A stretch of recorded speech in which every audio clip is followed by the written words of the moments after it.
마태복음 2장 1절에서 6절까지 말씀입니다. 헤롯 왕 때에 예수께서 유대 베들레헴에서 나심에 동방으로부터 박사들이 예루살렘에 이르러 말하되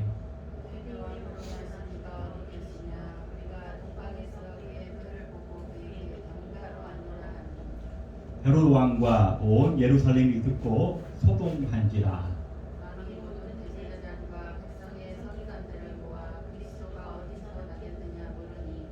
이르되 유대 베들레헴이오니 이는 선지자로 이렇게 기록된 바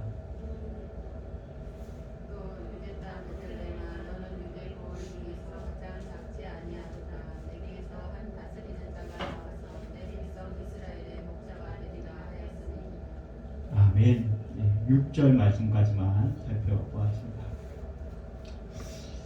이제 한 5일 정도 지나면 우리 기독교의 가장 큰 명절 중에 하나인 성탄절을 우리는 맞이하게 됩니다. 해마다 성탄절이 되면 우리 그리스도인들보다 세상 사람들이 더 먼저 기뻐하고 더 즐거워하고 장사하시는 분들은 대목을 노리는 그런 좋은 시간들인 것을 우리는 보게 됩니다. 물론 올해는 코로나 때문에 많은 분들이 힘들어하고 어려워하고 예전과는 다른 크리스마스 풍경이 연출되지 않을까 그런 생각을 하게 됩니다.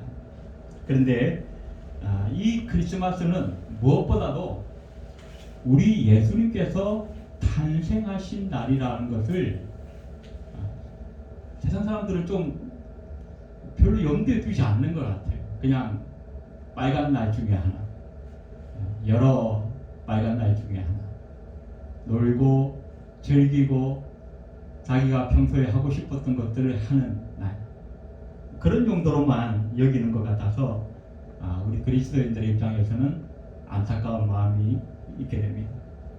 원래 크리스마스라고 하는 단어를 보면 두 가지 단어가 합성되어 있습니다. 크리스는 원래 헬라의 메시아, 기름 부음 받은 자를 뜻하는 크리스투스라고 하는 단어를 사용합니다. 그리고 뒤에 붙은 메스라고 하는 말은 라틴어의 마스라고 하는 단어입니다. 이 마스라고 하는 단어는 라틴어에서 의식, 행사, 또 예배 뭐 이런 의미를 갖게 됩니다. 지금 이제 우리 가톨릭에서는 우리 주일에 드리는 그 행사를 미사라고 그러지 않습니까? 미사. 그 미사라고 하는 단어가 이 메스에서 나온 단어입니다. 그래서 크리스투스라고 하는 단어와 메스라고 하는 단어가 합쳐져서 크리스마스가 된 거예요. 그래서 무슨 말이냐면 이 크리스마스는 그리스도에게 예배하는 날이다. 그렇게 우리가 직역을 할 수 있을 것입니다. 그런데 저는 이 크리스마스를 지낼 때마다 예전에 지금은 이제 16, 17 정도 됐는데 저희 그 조카 우리 주영이 사촌이 있어요. 지금 의정부에 있는데 그 아이가 돌잔치 할 때 저희 이제 식구들이 같이 가서 축하를 했던 기억이 납니다. 이 크리스마스가 꼭 그때 제가 경험했던 돌잔치와 같다는 그런 생각을 하게 됩니다. 무슨 말이냐면 처음에 사진 찍을 때는 이 아이가 아이고 예쁘니 어쩌니 뭐 한복을 입었니 어쩌니 뭐 그러다가 조금 시간이 지나면 밥 먹는다고 전부 이제 각자 앉아가지고 자기들끼리 막 얘기하고 자기들끼리 즐기다가 그냥 간다 온다 말도 없이 그냥 다 없어져 버려요. 요즘은 돌잔치 어떻게 하는지 모르겠습니다만은 한 16년 전에 저희 조카 돌잔치를 그렇게 했던 것 같아요. 그 모습이 꼭 우리 성탄절 같아요. 주인공은 온데간데 없고 전부 그냥 각자 자기들끼리 좋아가지고 자기들끼리 선물 주고받고 자기들끼리 축하 메시지 보내고 자기들끼리 막 흥청망청 하다가 그냥 슬그머니 그냥 지나가 버리는 그런 크리스마스인 것 같아서 마음이 안타까울 때가 있습니다. 오늘 본문으로 돌아가서 이 본문에는 우리가 잘 아는 동방 박사들이 아기 예수께 예물을 드리며 경배하는 장면이 기록되어 있습니다. 그런데 오늘 본문에는 가만히 보면 동방 박사들만 등장하는 것은 아닙니다. 이 예수님의 탄생을 놓고 여러 사람들이 그 같은 시간, 같은 공간에 존재했다는 것입니다. 그런데 그들은 각자가 이 크리스마스를 맞이하는 첫 번째 성탄을 맞이하는 그 자세와 생각과 상황이 다 달랐다는 것입니다. 이제 한 5일 정도면 우리도 크리스마스를 맞이하게 되는데 우리는 과연 어떤 모습으로 이 성탄절을 준비하고 있는가를 오늘 본문의 말씀을 통해서 우리가 한번 돌아보는 그런 시간이 되어졌으면 좋겠습니다. 자, 먼저 오늘 본문에 처음으로 등장하는 사람은 헤롯 왕이라고 하는 사람입니다. 헤롯 왕. 이 당시 로마의 파송을 받아서 유대를 다스리던 분봉왕이었다라고 역사는 기록을 하고 있습니다. 이 헤롯 왕은 동방에서 온 박사들이 자기의 그 궁전에 와서 아니 이 예루살렘에 새로운 왕이 태어나셨는데 그가 어디 계시냐 너무나 황당한 질문을 받게 됩니다. 자기가 지금 왕이고 지금 궁전에 새로 태어난 아기가 없는데 새로운 왕이 태어나셨다는 거예요. 그래서 오늘 8절에 보니까 베들레헴으로 보내며 이르되 가서 아기에 대하여 자세히 알아보고 찾거든 내게 구하여 나도 가서 그에게 경배하게 하라. 겉으로 보기에는 이 헤롯 왕이 새로 태어난 그 왕을 마치 반기는 것처럼 그렇게 표현을 했습니다. 그래서 그 동방박사들을 보내면서 그 아기 왕을 찾거든 나에게도 알려달라. 그러면 나도 가서 경배하겠다. 그러나 그것은 우리가 잘 아는 거짓말이었어요. 뒤에 가서 12절과 16절에 보니까 헤롯의 속마음은 딴 데 있었어요. 아니 내가 왕인데 뭐 새로운 왕이 태어나? 죽여버리겠다. 없애버려야겠다. 그래서 실제로 나중에 이 동방박사들이 이 헤롯 왕에게 그 아기 예수가 태어난 것을 구하지 않은 것을 나중에 알고 난 다음에는 그 베들레헴에 있는 2살 이하의 모든 남자아이들을 다 죽이게 됩니다. 이 헤롯 왕의 마음에는 내가 지금 왕인데 새로운 왕이 왜 새로운 왕이라고 하는 것은 뭡니까? 자기의 왕권에 지금 도전하는 거예요. 그래서 자기의 왕권에 도전하는 그 왕은 내가 죽여버려야겠다, 없애버려야겠다라고 이 헤롯은 그 마음의 흑심을 드러내고야 말았던 것입니다. 그런데 이 헤롯 왕은 사실은 지금도 이 세상을 살아가는 우리 모든 사람들의 마음속에 있는 우리의 모습이라는 것입니다. 우리 모두는 내가 내 인생의 왕인데 새로운 왕이 왜 필요해? 라고 묻고 있다는 것입니다. 우리는 우리 인생이 내 것이라고 생각합니다.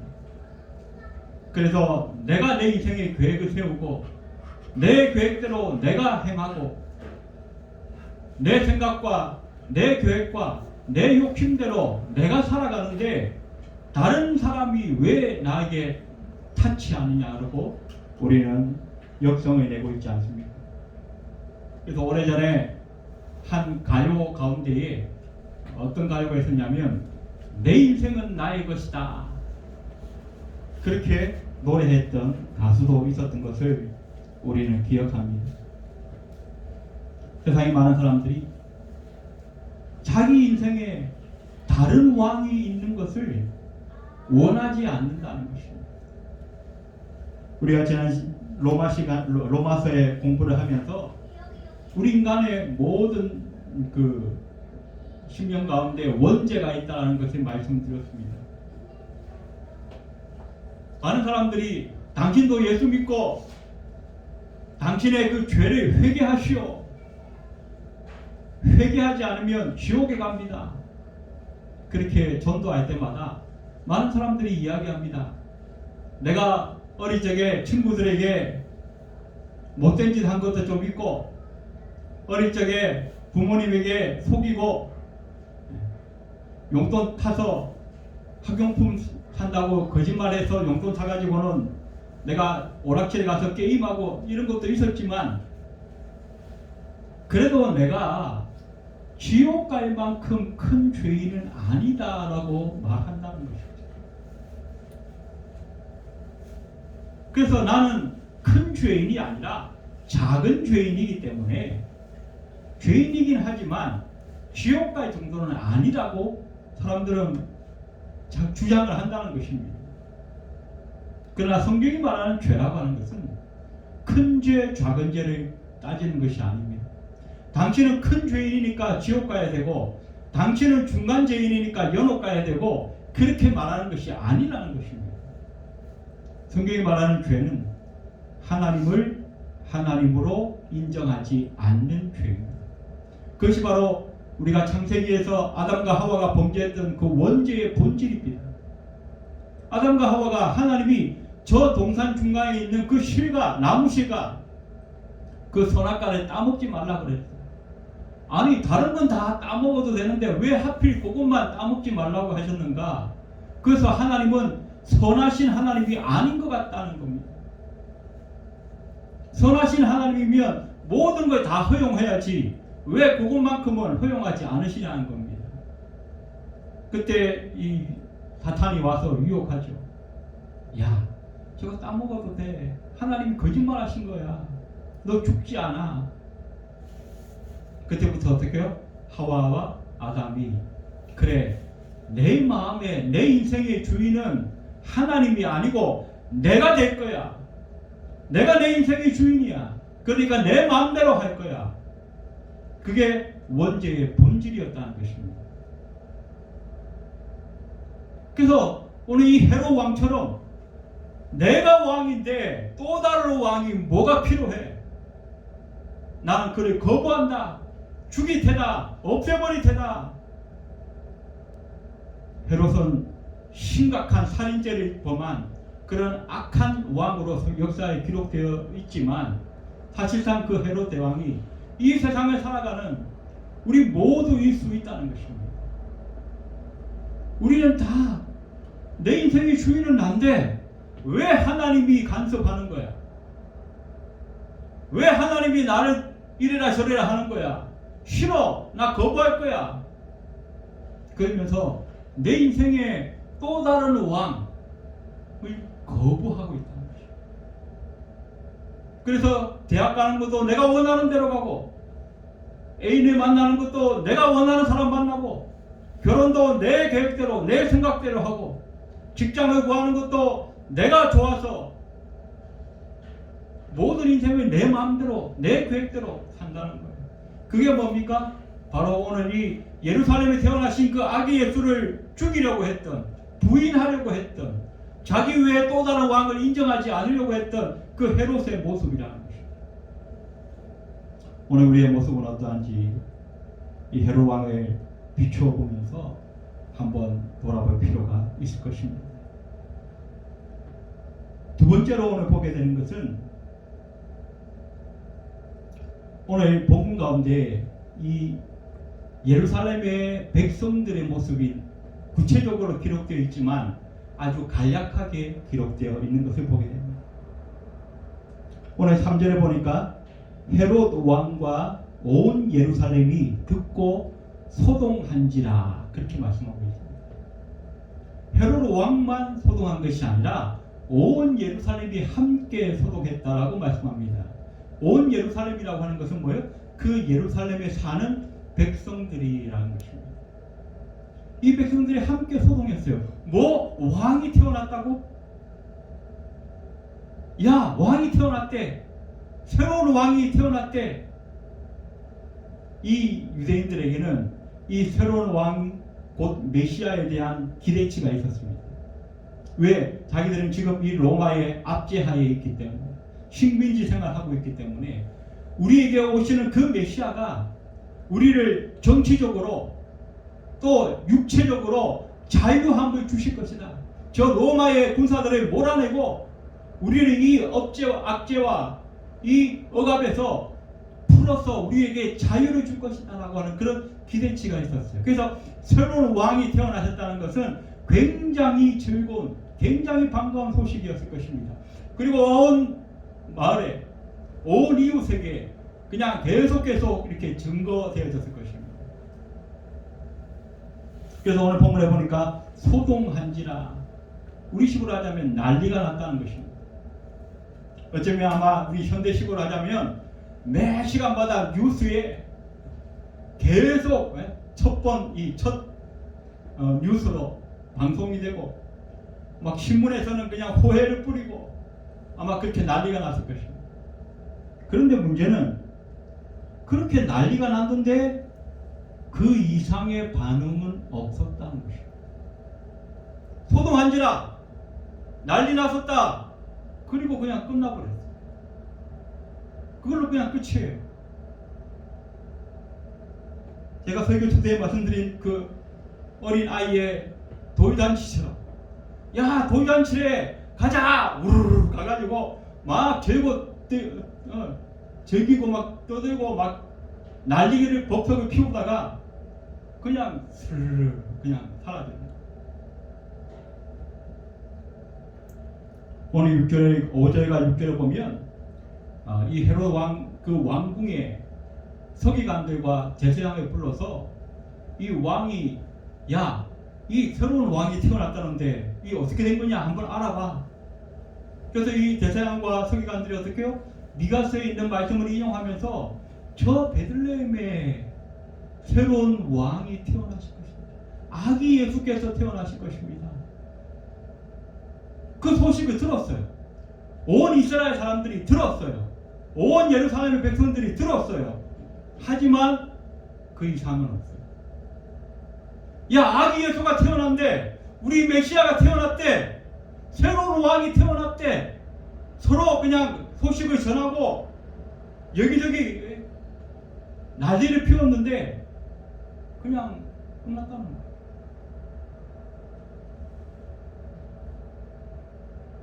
우리의 모습은 어떠합니까? 야, 성탄절이다.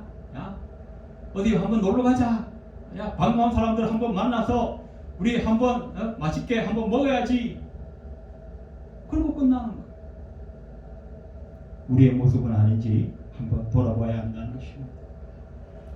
세 번째로 오늘 본문에 나타난 사람들은 대제사장과 서기관들의 모습입니다. 오늘 4절과 6절을 보시니까 왕이 모든 대제사장과 백성의 서기관들을 모아 그리스도가 어디서 나겠느냐 물으니 이르되 유대 베들레헴이오니 이는 선지자로 이렇게 기록된 바 또 유대 땅 베들레헴아 너는 유대 고을 중에서 가장 작지 아니하도다. 내게서 한 다스리는 자가 나와서 내 백성 이스라엘의 목자가 되리라 하였음이니이다. 자, 이 대제사장과 서기관들은 이스라엘 백성들 가운데서 지도자들입니다. 그 당시에는 종교 지도자가 곧 사회와 정치적인 지도자를 겸하는 거예요. 지금은 뭐 정치 지도자 따로 있고 종교 지도자 따로 있고 그렇게 돼 있지만 이 이스라엘 백성들 사이에서는 곧 서기관, 이러면 온 사회를 다스리는 최고의 지도자가 되는 거예요. 그런데 이 사람들은 뭐예요? 성경에 능통한 자들입니다. 성경 박사들이에요. 지금도 정통 유대인들은 구약의 여러 말씀들을 달달달달 외웁니다. 우리는 자, 창세기 3장 1절 뭐 이렇게 해서 찾아서 보지만 그 사람들은 몇 절 그런 개념이 없어요. 창세기를 통째로 외웁니다. 철저하게 태어날 때부터 평생을 말씀을 묵상하고 말씀을 암송하고 말씀을 연구하는 사람들입니다. 누구보다도 이 베들레헴 땅에 아기 예수께서 태어나셨다는 것을 수백 년 전에 기록된 그 말씀들을 통하여서 누구보다도 잘 알고 있는 사람들입니다. 그런데 문제는 이 사람들이 다 알고 헤로드 왕에게 알려주기도 하고 온 예루살렘 사람들에게 가르쳐 주기도 했지만 정작 자기들은 예수님께 찾아가지도 않고 예배하지도 않고 경배하지도 않았다는 것입니다.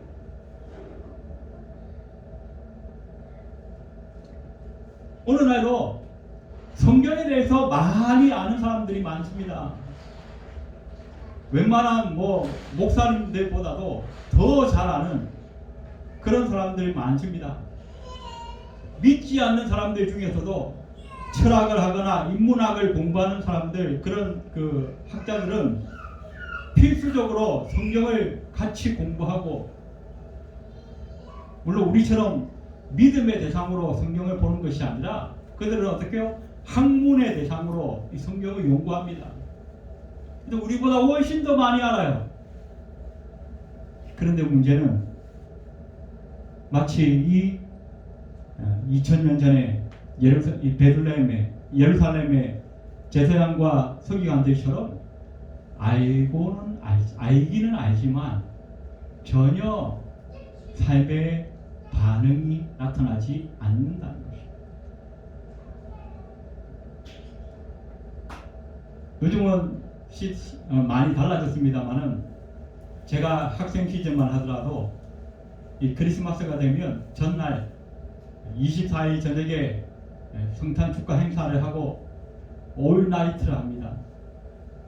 청년들은 청년대로, 학생들은 학생대로 모여서 선물 주고받기 하고 게임을 하고 사치기 섞고 이런 거 하면서 밤을 지새웁니다. 그러다가 이제 새벽에 1시나 2시쯤 되면 이제 여성교회 집사님, 권사님들이 끓여준 떡국을 먹고 이제 새벽 소을 나가는 거죠. 여기저기 온 마을에, 온 동네를 다니면서 집집마다 문 앞에 서서 새벽송을 부릅니다. 그리고 돌아오면 빨리 자야 되는데 또 안 자고 또 2명, 3명 짝을 지어서 모여가지고는 여기저기 교회 이곳 저곳에서 모여서 밤을 지새우면서 이야기를 나눕니다. 그리고 정작 성탄절 아침에 성탄 감사 예배 때에는 전부 꾸벅꾸벅 졸고 있어요. 무조건 아멘입니다. 맞습니다. 목사님 말씀이 지당하십니다. 그러면서 계속 조는 거예요. 그리고 끝나면 신난다, 성탄절이다, 메리 크리스마스 그러면서 맛있게 떡국 한 그릇 먹고 또 이제 집에 가는 거예요.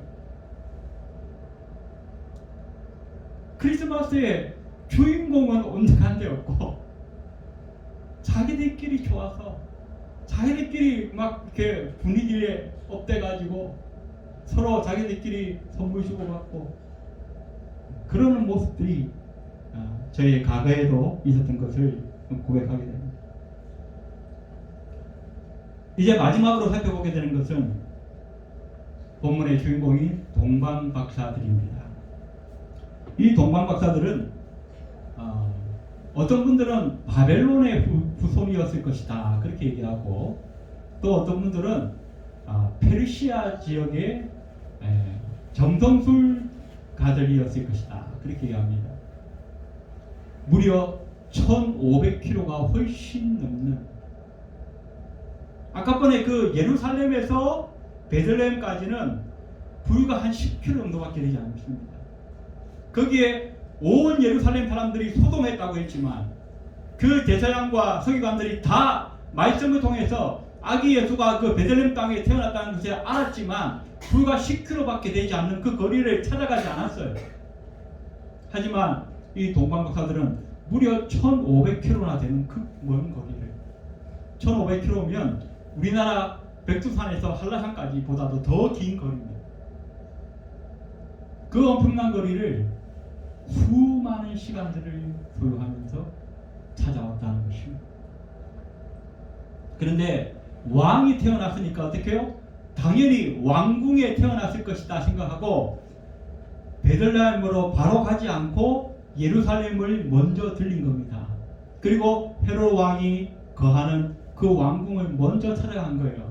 그리고 2절에 말합니다. 유대인의 왕으로 오신 이가 어디 계시뇨? 우리가 동방에서 그의 별을 보고 그에게 경배하러 왔노. 그 엄청난 거리를 찾아온 목적이 뭐라고요? 경배하기 위하여. 그래서 황금과 유향과 모략을 예물로 드렸다라고 말씀합니다. 이 황금은 그 아기 예수가 우리의 왕이신 것, 왕권을 상징하는 것.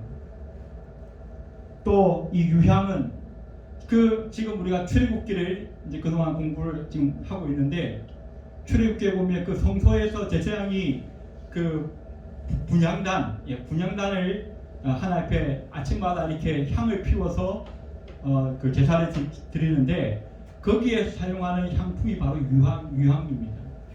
그래서 이 유향이라고 하는 것은 우리 예수 그리스도께서 우리의 대제사장이 되신다는 것을 상징적으로 말씀해 주고 있습니다.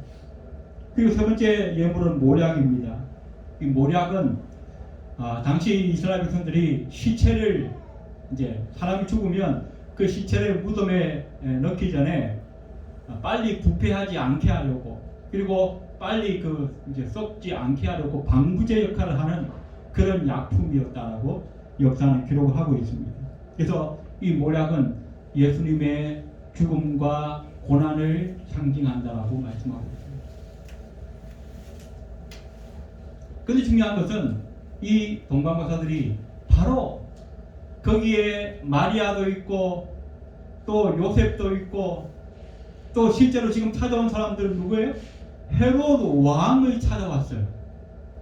근데 당신이 왕이요? 우리가 왕께 경배하나이다 이렇게 하지 않고 그 왕은 아예 무시해버리고 왕은 지금 오간데 없고 예루살렘에 이 이스라엘에 새로 태어난 그 왕이 어디 계십니까? 우리가 바로 그 왕에게 경배하러 왔습니다라고 말하고 있다는 것입니다. 이 동방박사들의 관심은 세상의 그 어떤 권세나 명예나 세상의 어떤 누구에게 있는 것이 아니에요. 오직 아기 예수에게 초점이 맞춰져 있다는 것입니다. 그리고 나중에 이제 돌아갈 때도 하나님께서 이들에게 꿈에 나타나셔서 야 너희가 다시 예루살렘으로 돌아가지 말고 다른 길로 돌아가라. 왜? 헤롯 왕이 지금 이 사람들을 죽이려고 하는 음모를 가지고 있는 것을 하나님이 아시고 이들에게 나타나셔서 가르쳐 주십니다. 여러분 이 꿈이라고 하는 것은 구약시대에 보면 최소한 모세나 요수아 정도 되는 급의 사람들에게만 하나님이 자기의 뜻을 나타내시는 특별한 방법이었어요. 일반인들에게는 아예 하나님이 그런 방법을 쓰지도 않아요. 그런데 이 이름도 없고 성도 없는 이 동방박사들에게 하나님께서 직접 꿈에 나타나셔서 말씀하셨다는 것은 얼마나 놀라운 일이 아닐 수가 없습니다. 말씀을 정리하겠습니다. 오늘 우리는 크리스마스를 얼마 앞두고 하나님께 경배하며 예배합니다. 다른 사람들은 이 크리스마스를 여러 날 있는 빨간 날 중에 하나로 생각하고 자기의 취미와 오락과 자기의 여행을 즐기는 그런 날이지만 우리 그리스도인들에게만큼은 이 크리스마스가 진정으로 하나님을 예배하고 하나님께 경배하고 아기 예수에게 우리의 몸과 마음과 생각을 모으는 그런 날이 되어야 할 줄로 믿습니다. 이제 며칠 남은 이 크리스마스에 우리가 잘 준비하여서 마음으로 영혼으로 잘 준비하여서 그날 온전히 하나님을 경배하고 예배할 수 있는 저와 여러분의 크리스마스가 다 되시기를 주의 이름으로 축원드립니다. 기도드리겠습니다. 고마우신 하나님, 그리스도를 예배하는 날이라고 크리스마스라고 했는데 사람들이 진정한 이 크리스마스의 주인공을 외면하고 그냥 자기들끼리 즐기고 흥청대며 자기의 육신의 소욕을 쌓아가는 그런 날로 지내고 있지 않습니까? 하나님, 우리들의 부족함을 용서하여 주셔서 우리 그리스도인들만이라도 진정으로 하나님을 예배하고 경배하며 하나님께 초점을 맞추는 귀하고 복된 날이 될 수 있도록 주님 인도하시기를 원합니다. 그래야 그 날에 통하여 하늘에는 영광이요 땅에는 모든 사람들에게 평화를 주기 원하셨던 예수 그리스도의 오심이 진정으로 선포되고 그 영광이 드러나는 아름답고 복된 날이 될 수 있도록 주님 인도하여 주시옵소서. 예배를 마치고 돌아가는 발걸음 위에도 함께하여 주옵소서. 예수님의 이름으로 간절히 기도드리옵나이다.